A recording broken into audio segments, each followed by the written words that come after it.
Have you ever had that feeling in an elevator, like you're moving somewhere you're not supposed to go? Last night, my apartment's elevator stopped on a floor that didn't exist. Between 3 and 4, the panel flickered to a blank space. I pressed the emergency button, but the doors slid open with a sigh, revealing a corridor I'd never seen.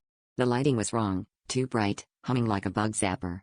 It was the doors lining the hallway that chilled me. Every single one had my name, Daniel Morris, etched in brass.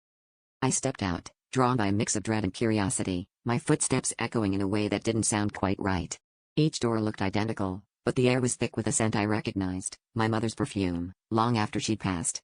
I reached for the nearest doorknob, but the handle was ice cold, and behind it I could hear a faint weeping, my own voice, unmistakably, sobbing words I hadn't said since childhood.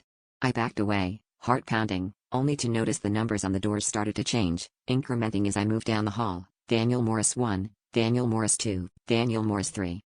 I tried to run back to the elevator, but the hallway spun longer, stretching impossibly far. The doors thudded as if something inside was trying to get out, and the overhead lights began to flicker to a deep, pulsing red. One door at the very end stood open just a crack, and a cold draft whispered my name, inviting me in. I could see a sliver of myself through the gap, older, gaunt, eyes wild with terror, beckoning me closer. I realized then what this place was. Every door led to a version of my life where I'd made a different choice, each one more desperate than the last. The versions of me behind those doors wanted out. As I scrambled back, the elevator doors finally opened, but the panel no longer had any buttons, just my name, glowing blood red. I lunged inside, and the last thing I saw before the doors slammed shut was dozens of hands, my hands, reaching from the open doors, clawing at the air, desperate to drag me into a life I never lived.